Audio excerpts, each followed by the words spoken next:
Hello folks, welcome to Smoking with RobsGrill. Today I'm going to show you how I like to smoke my St. Louis style ribs. Don't really follow any kind of competition style. I do more of a backyard style cook, and that's why I want to show you.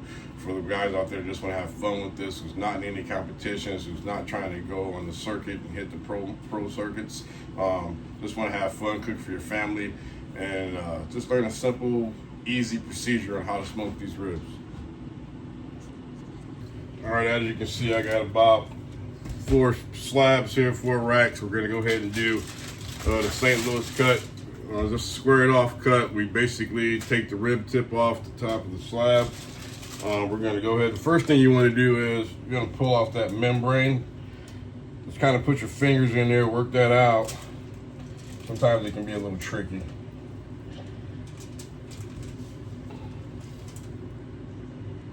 We'll grab that membrane there. You just want to pull it. The membrane will come off. That allows that seasoning to penetrate the backside of that rib. Next thing you're going to do, just go ahead and grab that flap area right there. You're going to cut that off.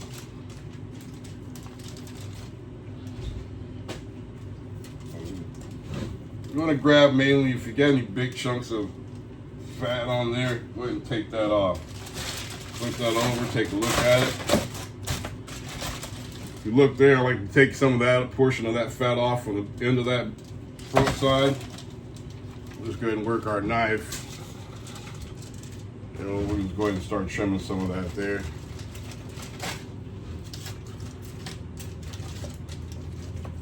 You don't have to take it all off. If it's really fatty, just go ahead and trim it down.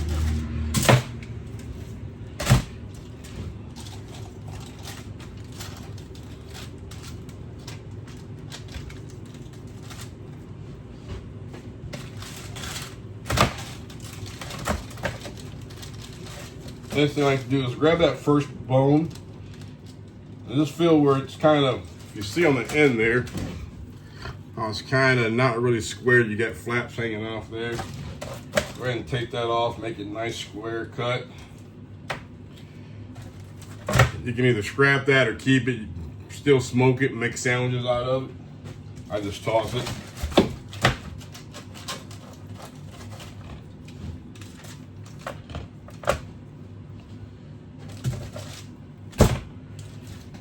We'll just go ahead and do that to all 4 of these racks.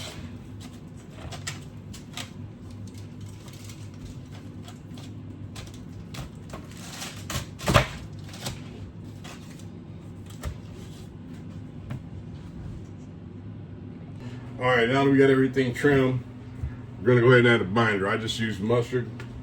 There's yellow mustard. Let's use it for a binder. Start on the back side. Go ahead and get that started. Let's go ahead and rub that in.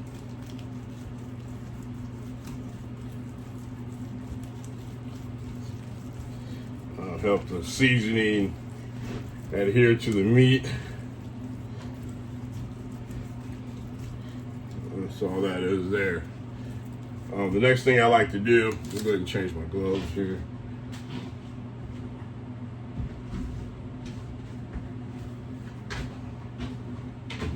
Then we go ahead and start seasoning. So depending on what kind of profile you're looking for, whatever your favorite rub is, whatever the flavor you like, then that's what you season with. There's no specific kind of rub you like to use. I like to use generally a Texas style mixed with a little bit of Midwest or Southern style seasoning. So I'm gonna start off with a basic store-bought salt, pepper, and garlic blend. I like Stubbs, has a good one. Blue Hogs has a good one. Bowden Beefy is pretty good. Sprinkle light, not real heavy with the salt and pepper, unless you really want that. Just go ahead and sprinkle that on there. Just on the bottom as a base.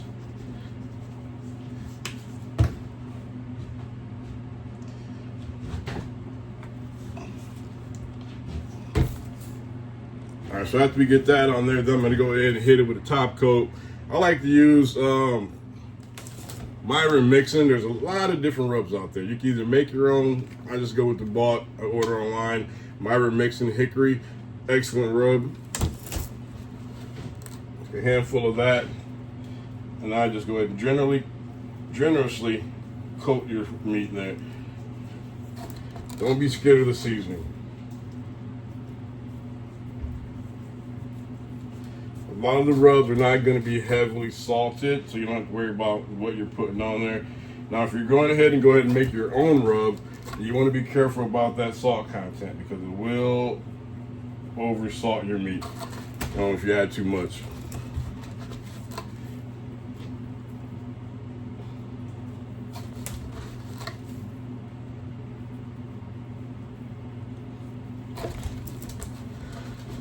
Another thing you want to be careful about, a lot of people I see they make this mistake.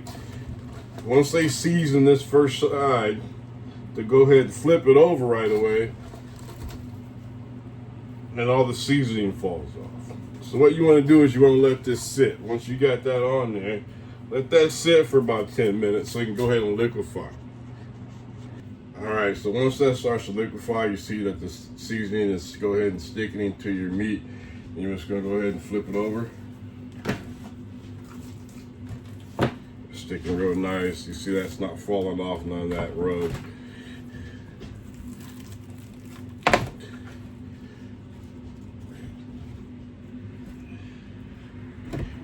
And go ahead and add your binder to the other side.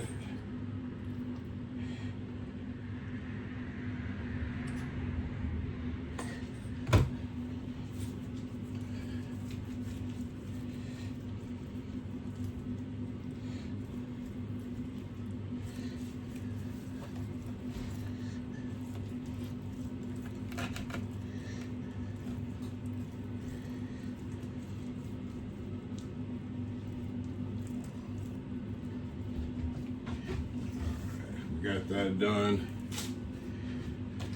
And we'll go ahead and start seasoning this side. Change out that glove here. I'm gonna stick that mustard in that rub.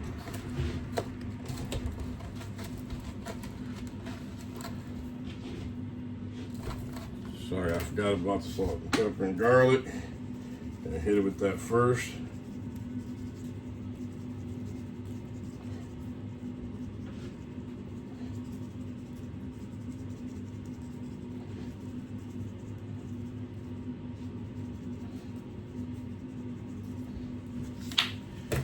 Go ahead and add our top coat.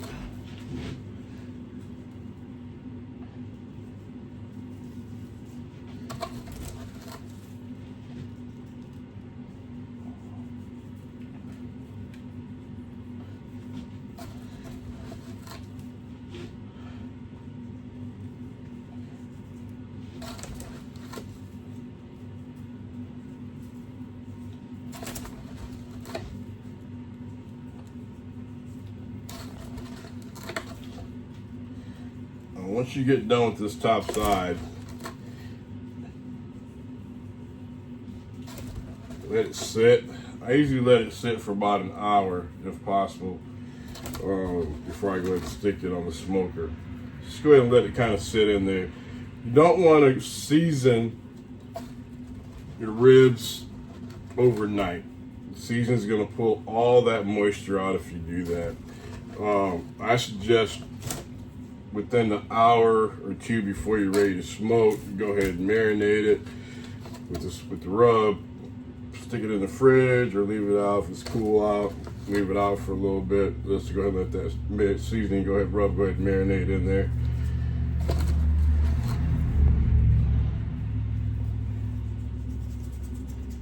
All right, so that process is finished. We'll go ahead and let this sit for a while, and we'll be right back.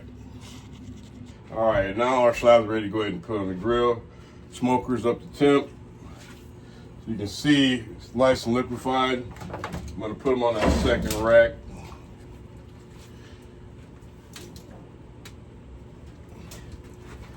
So also, when you're placing your ribs on your rack, you want to make sure they're straight, nice and even, because the way you put them on here is the way they're gonna cook.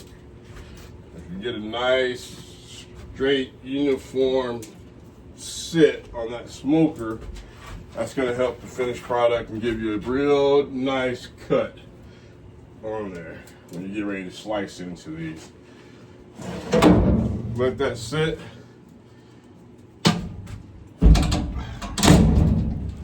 Well, this smoker is designed by Sling & Steel. Very nice, holds temp very well. Uniform across, very good smoker. Highly recommend those guys. Go ahead and leave this shut. You don't want to open it. I usually come back and check it. About an hour and a half, 2 hours, I'll go ahead and open it. And at that time, I'll go ahead and start my spritz.